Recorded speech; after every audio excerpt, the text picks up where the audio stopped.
Yay. So I'm excited. Barbara Kneeland is here for day 15 of 21 for our meditation challenge. We tried to go live in the Your Spiritual Community, Your Spiritual Awakening Community Facebook group, but it was an epic fail. So we decided to jump on Zoom, slap this bad boy on YouTube, and then we're just going to share the link.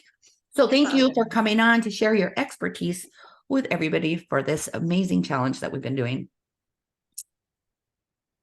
Yeah. Thank you for having me. I'm excited. I'm excited. Yay. So we were titling it Meditation with Your Favorite Witch Doctor because Barbara, she calls herself the Witch Doctor because she's like the spiritual healer, right? Yes. Psychic medium, all the things. Tell the audience a little bit about yourself. So, God, where do I begin? I've been doing Reiki. I'm a Reiki master teacher, and I've been doing that for, I don't know, 14 or so years. Been a holistic healer my whole life. So been studying herbs since I was a little person. My grandmother was the first person to buy me an herb book, and I was about, I want to say 11 or 12 years old. So that was something that came natural to me. My psychic, again, that came natural to me. My grandmother was a reader. My great grandmother was a reader. My mother's a reader. My aunt's a reader. I'm a reader. And I was able to fall under your guidance about, I want to say close to 10 years ago, which was the absolute awakening to myself. And that was when my father had passed away. So it's been a long time. And yeah, I love the fact that you started the challenge because I felt that I was falling off the wagon in regards to meditating and I could not find my way back. I was going through the hustle, bustle of everything. So when you made the challenge, I knew for sure that was a sign where spirit was like, okay, Barbara, you suck right now. And you're not focusing. You're like a freaking crazy, caged monkey. And when you posted that challenge, I knew that at that moment it was going to benefit me. So I hopped in. Awesome. So you're going to share with the listeners today or the audience today some tips that you use in your meditation practice. Yes. So the first thing was grounding myself. That's the one main thing that I have a struggle with. So I went back to the breath work. I always put on a very gentle music when I want to go into a more relaxed state. So I started going back to that just very gentle music and focusing on my breath and remembering how you would say, like, it's okay if you have thoughts that come in and remembering to think those thoughts and just let them go. And for me, I have so many, and I think that makes me anxious because they're kind of like never ending. But I had to go back to the beginning of, okay, you haven't been able to meditate in a long time. So remember, it will be a brand new process again. Think every thought. Think every thought that comes in and allow it to go. I like that. And another thing too, I felt that was starting to help me as well was doing the doing the om. And I think that really helped after I thanked all the thoughts, like, thank you, goodbye. Like, fuck out of here already, What the hell? They just keep coming. And then doing the om. And in the break of the om, when a thought would come, think that, let it go, and then go back to that om, because the vibration itself for me is a distraction from my thoughts. Mm-hmm. Yeah. It's really about moving your awareness to one point.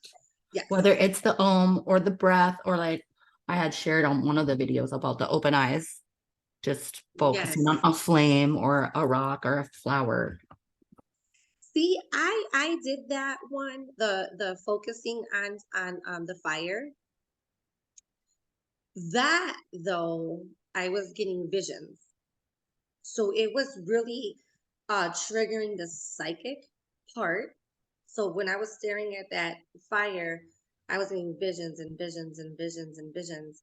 And so then I just started going back to like the vibrational part, because for me, staring at something that does trigger the psychic.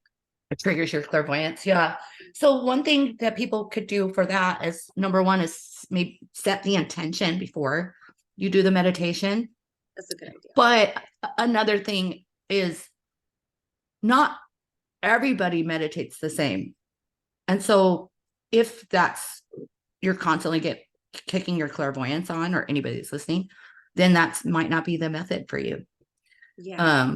One lady that I had on the podcast recently said meditation never ever worked for her until she started doing like sound bowls, like sound healing sound, and then she could get into her meditative state. But before, she couldn't get there. And then the breath work, like you were saying, Yeah. that gets her. It's how, whatever happens, whatever we need to get our brains into those other levels, like the delta, or the, you know what I mean, the theta. Yes. I'm not, I don't remember which one is where you really want to be, but however you need to get there gets you there. And then as soon as you're there, that's when all of the goodness and all of the world is coming your way, because you're not in your own way. And that's the main thing of being in your own way, because I felt like I've meditated for a very long time. I mean, probably as long as I've known you. You were probably the beginning of like being consistent for meditation, because we were building on something. So I think when you fall off and you become disappointed in yourself and like, wow, you're really, screwing around, you're not focusing. And it's easy to judge yourself in not being able to be where you were before. So for me, I was able to meditate for 30 minutes in my past. So being gentle with myself and understanding that it's a rebirth again into meditation, and doing 5 minutes is okay. Doing 2 minutes, if you can just shut down for 2 minutes, it's all I good. love that you're saying that about judging yourself, because I think that's true. And we talked about that on a different call that we were on, about wanting to get to that epitome that you were at before, the measurement monkey or whatever we were talking about. Remember? It's like, oh Yeah, great, now I have to get to 30 minutes or else something's wrong. And exactly. that's not true. It doesn't have to be true. Yeah, and I think that that's where doing the meditation challenge and having people that are doing it with you just feels better. Like joining the group that we're in, the conscious community group that we're in, and we're meeting, I feel like that really was helpful.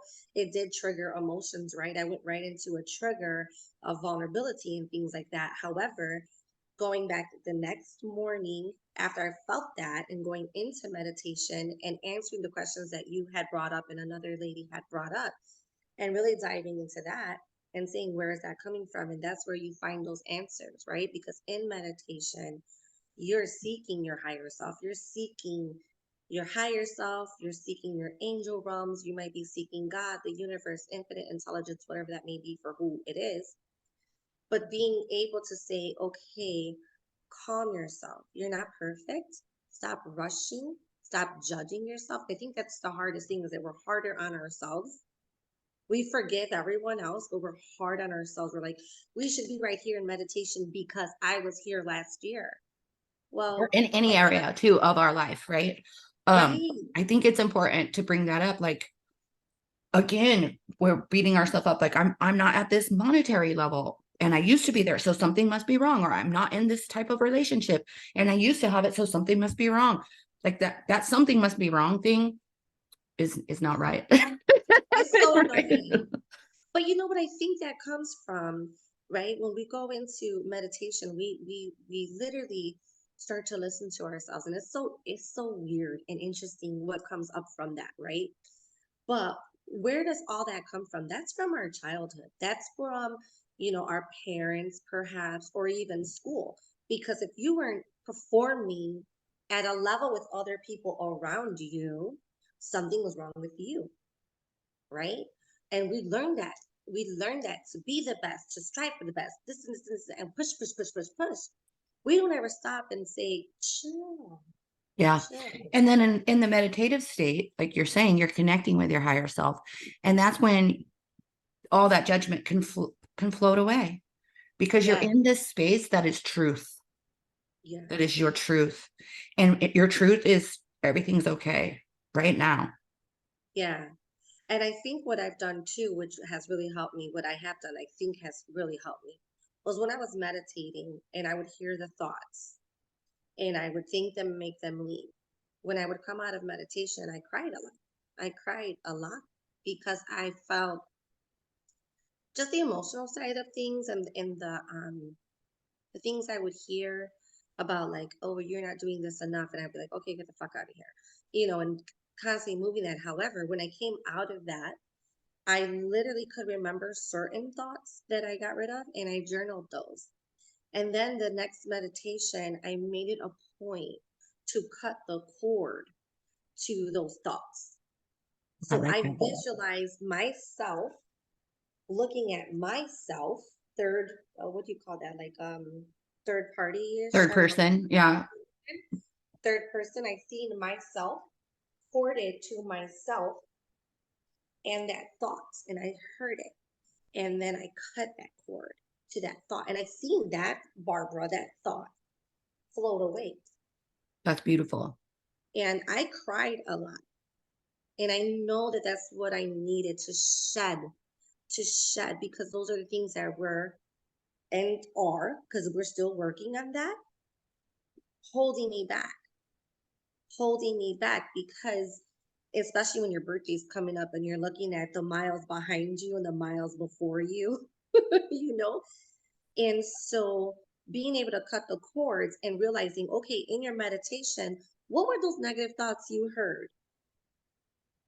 And write that shit down, set them on fire. But more importantly, visualize that and cut that cord. Cut it.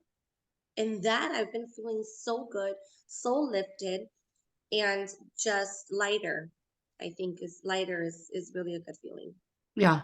No, that's beautiful because most people operate from a place of fear of something that had happened in the past Yeah. as well. And so that's when they get that anxiety and those negative thoughts. Those negative thoughts come from something past that either you're trying to avoid happening again or something along those lines, right? Yeah. So cutting away and then telling yourself, you know what else you could do that somebody told me to do before I do is when you cut the cord, then fill the little holes with gold. Like if you had imagined, like if there was holes from it, fill it with gold. Because now you're not that person anymore. Now that you cut those cords, you don't belong to that person anymore. Those thoughts don't belong to you.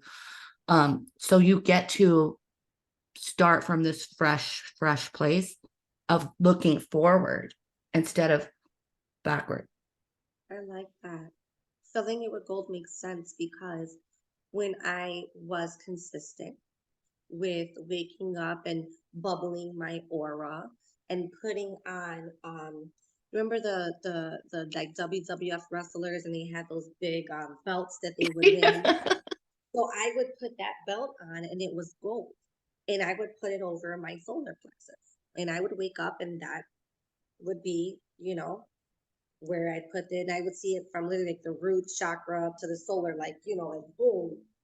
And I would do that. So doing that makes a lot of sense. And I'm gonna try that. I'm definitely gonna do that today and see how that like what the energy feels like. I love it. That was nice. I'm gonna do that. I like that. I Awesome. think that's so important. Knowing energy too, right? Like knowing when you're meditating. I think when you're meditating, accepting every energy that comes through. So if you're meditating and just a visualizer. I see a lot of visions. That's just something I experience all the time. And so when I'm meditating, sometimes I'll be releasing, but I'll see a vision of a past disagreement and I'll feel maybe anger or I'll feel sad or there'll be happy visions like, oh yeah, I remember that. I think acknowledging each emotion is so healthy. So when you're meditating, not having any fear of what you're going to feel in that meditation, you know. Yeah. My meditations are weird. I feel like so much shit.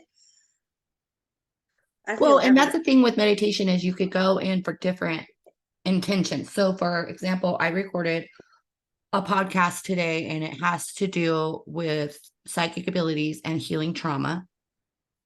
And I'm getting ready to launch like one of my most amazing programs. I don't want to say it just on here because people may listen, but I'm getting ready to. And I know that that podcast would lead great into this launch. So I sat with spirit today and meditated. And I'm like, I want to be able to use the exact words. I want to have the best energy in this podcast. And I want to be able to have you guys, spirit, tell me different bullet points on how psychic abilities helps people heal their trauma by Yes. developing their psychic abilities. And I was just like sat there for like 5 minutes and all of a sudden downloads. And I brought my pen and paper in because I always meditate in my bedroom on the edge of the bed.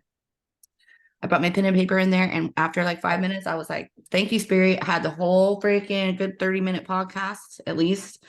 So yeah, you could launch a program with meditation. You can. That's awesome. And you know what? Another thing that helped me too, what helps me is also before I meditate, I'll pick a tea that I'm going to drink before my meditation. So, a tea, if I want to be really grounded to earth and really settle in, because I'm a very emotional person. I know that, and I'm working on that too, of like accepting that it's okay to be emotional. That's okay. I've always been. That's just who I am. It's just something. And I love that about myself. I love that I love everyone. And I love that I can feel intensely. But sometimes it's probably not a healthy thing because sometimes you overfeel and you're crying. I cry for the whole world. I'll go to church on Sunday and I will light a candle for all my little dead folks. I'm like, yo, y'all get a candle. And then I'll light a candle for the whole world. I light a candle for the world because I feel so sad sometimes. And so I'll drink like a grounding tea, which is burdock root. Burdock root is a bitter herb. So it's like tastes like bitter, like dirt, earth, right? So that's a good grounding tea to drink. If I want to have more of a relaxed sedative feel, I'll drink some lavender with chamomile, and that'll give me a more relaxation feel. If I want to have more of a visual effect, I'll drink it. It's kind of bitter as well, mugwort. In ancient times, they use that to have connection with the spirit world in their sleep. So like lucid dreaming. Um, and then, of course, I do smudge before every single meditation. And I don't only smudge with sage, but I also look to my ancestors. What did they use to smudge? So to build all those herbs and have just a lighter effect. So when I go into meditation, I do a routine, A and it's ritual, always yeah. always, and it's always very intense. All my meditations are intense, but I'm accepting that. Like, okay, this is where we are. And there will be a time, Barbara, you'll reach a sense of peace. But right now, I feel like we're dumping everything from the last year that has been a Yeah. very Well, challenging year. you're literally burning stress off your nervous system when you sit down for your meditation practice. Oh, yeah, I could feel that I lost some weight. I think I burned some weight too. So it really is a sense of purging. And then you're right. When you do get to this place where you're at peace and these distractions don't distract you as much or affect you as much, you don't get emotional about experiences that are outside of yourself. You don't have to respond or react anymore. Yes. And I think too, when for individuals, whoever is watching this, where you were a professional meditator and you were doing so good and so great and so good and so great, I like to believe that we're always going to have the peaks and valleys, no matter what. And I think accepting that and embracing that is important because I think that's where we're hard on ourselves, where we're like, oh, we were doing so damn good, we're doing so awesome, and you fall off the wagon for one reason or another, right? And you fall off for a while. And that's okay. And that's okay. That's the best thing, is to acknowledge it and say, okay, how can I get back to that meditative state? Right? Whether it's a sign where you're like, hey, y'all, we're doing a 21 day, challenge. And that's a sign. That was a sign for me. I was like, bam, that's what you mean. Shit. Great. So, or more importantly, reaching out too. And I think that that's where it's important too, because I wasn't doing so well with meditation and it was pissing me off. Like I was getting really mad at myself because I couldn't focus. But hello, I have such an amazing group. Why didn't I reach out to someone? And I think we forget to reach out and say, hey, who wants to do a meditation group? Because I'm feeling like I can't get this shit done. Yeah, And knowing that we can do that. true. I really like that you shared with that too, because I think it's hard for people to reach out, Well, because thank you. it's a kind of an ego thing, like your ego saying, I'm not perfect. So I need Yeah. help. Yeah. And you know what? As spiritual healers, and when you're in that group of people, oh Lord, you fall off. And it's like, oh, and it's like, no, I want people to know I fall off. I'm not perfect. I'm still here on the earth plane. So I'm going to continue for the rest of my life to have ups and downs and lefts and rights. And I think that knowing you have a team behind you, and if you don't have the energy to reach out and say, hey, I'm starting to suck right now, when you see the sign, like you were a sign for me, just to jump on that and say, wow, that was it. Because even with the community, when I did the meditation challenge, I jumped in that. I was like, okay, this is what we're going to do. And then you launched the conscious community group. That was a sign for me. And you know how hard it is for me to make decisions. You know that There's for a real. few of you guys were like, chomp, chomp, chomp, chomp, chomp. Like, Yes, yes. And then I was like, no, this is it because this is something I can do without having to be right somewhere and go there. And this is yeah, something. Um, so I think when you're down on meditation or whatever you're down on, when that sign comes and when that course comes, knowing like, okay, Spirit sent me this 21-day challenge. And then I was crying all over that. And then you launched the conscious community group. And then I knew, so I allowed myself to know that. good. I love that. I love that. I love this whole episode. We'll go ahead and put this on the Craving Consciousness podcast as well. Yeah. So let everybody know where they can find you. So I'm currently under BEE Land, LAND.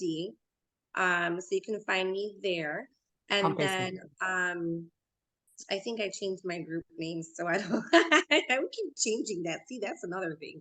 But you can go there, friend request me, and reach out to me if you need any Reiki healing, psychic readings, herbal, guidance.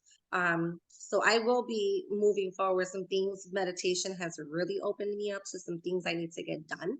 And again, being in the group that we're in, I know that that's where it's going to take me. So I'm excited for some future things.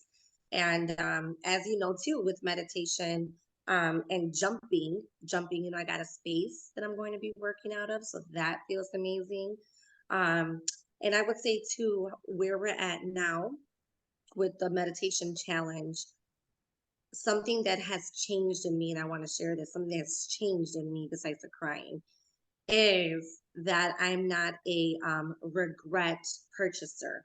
So I mentioned this before that like I'll make a decision and then I'll guess and guess and think about it, or I'll do something and then I'll second guess that. Like I have issues making a final decision. So with the meditation that we've been doing, I have released that a lot. I'm not 100%. However, I'm starting to say like, it's all good. It's all good. Yeah. You know, So And that feels trust, and it's really trusting that you've made that right decision. And all decisions really are right? Because even if it's Mhm. ugly and bumpy, you're gonna learn something out of it. Yeah, yeah.